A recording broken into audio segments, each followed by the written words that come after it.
भगवान की हम लोग मूर्तियां बनाते हैं, बहुत काफ़ी मेहनत करते हैं। मूर्तियों की पूजा होती है, हम लोगों को कोई नहीं पूछता है।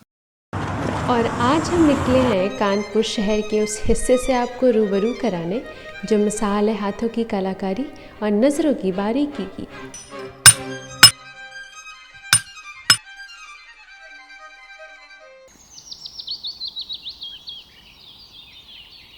इस शहर की आम सड़कों पर बसें मिलेंगी कुछ ऐसी जगह जहां प्रवेश करते ही आपकी आंखों को अद्भुत नज़ारा देखने को मिलेगा।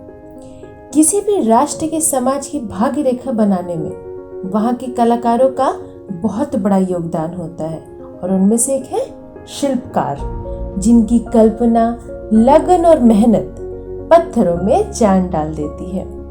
कलाकारी में निपुण उनके हाथ क्या क्या खोते हैं, इस प्रश्न का उत्तर जानने के लिए हम निकले हैं एक ऐसे शख्स से मिलने जिनकी पीढ़ी दर पीढ़ी यही काम करती आ रही है और उनसे बातचीत के कुछ अंश यूं हैं।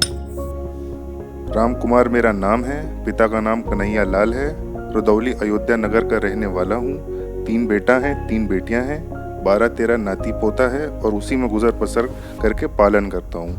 पत्थर का यही मेरा कार्य है और व्यवसाय है। जो मैं करता हूँ वही मेरा बेटा सभी करते हैं। पढ़ा लिखा कोई नहीं है। पत्थर का काम आज से नहीं, सदियों ज़मानों से चला आ रहा है। कम से कम हम लोग को 4-5 पीढ़ी बीत गई। बाबा, आजा, दादा, परदादा, परवाजा के ज़माने से करते चले आ रहे हैं, लेकिन हम लोग को सफलता आज तक नहीं मिली। जैसे थे पहले वैसे ही आज भी हैं।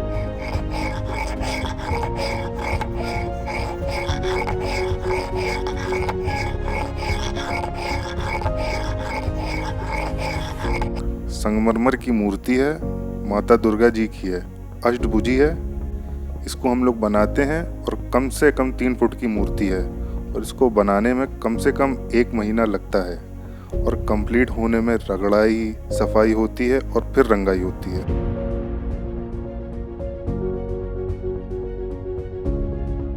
ये सिल है, पत्थर है। इस पत्थर को काट करके हम लोग सिलबट्टा बनाते हैं और लोग आते हैं, ले जाते हैं। इसी को काटना है, बनाना है और इसी पत्थर से सारी चीज़ें बनती हैं। कोई भी आइटम मतलब कारीगरी का या दस्तकारी का या शिल्पकारी का, या अगर कोई चीज़ बनवाना जैसे सिलबट्टा बनवा लें या मूर्ति बनवा लें या मंदिर बनवा लें।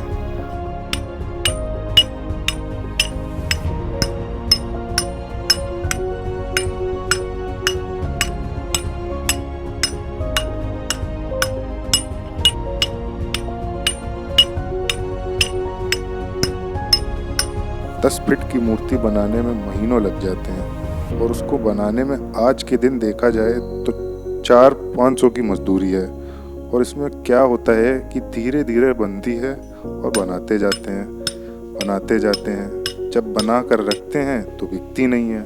कभी कोई आता है तो ले जाता है, नहीं तो रखी रहती है और जब बिकती है तो पैसा मिलता है।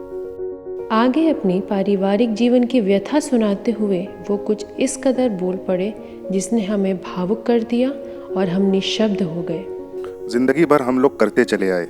झुग्गी झोपड़ी में जैसे पहले रहते थे वैसे ही आज भी रहते चले आ रहे हैं। ना हम लोगों के पास ना मकान है ना घर है, बस यही ज़मीन झुग्गी झोपड़ी हम लोगों के लिए है।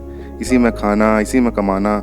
ना बच्चों को पढ़ा सकते ना लिखा सकते हैं, ना हम लोगों के पास इतना पैसा है ना उतना बड़ा दिमाग है। बस दिमाग यही है कि पत्थर की मूर्तियाँ बनाओ, मंदिर बनाओ और मतलब इसी में करा खाओ।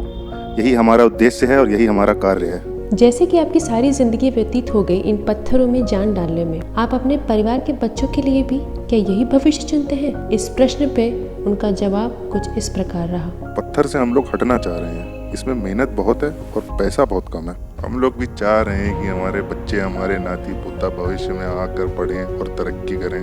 हम लोगों को कहते हैं शिल्पकार तो हो, कारीगर तो हो, भगवान की पूजा होती है लेकिन शिल्पकारों की पूजा नहीं होती है। जितना कुछ कहूँ पर कहने को शेष बहुत रह जाता है। अपनी बिताई हुई जिंदगी से कुछ न पा पाने का दर्द शायद अब महसूस होता है। तो इस तरह हमने देखा और समझा शिल्पकारों के अलबेले हाथों की अलबेली दास्तां।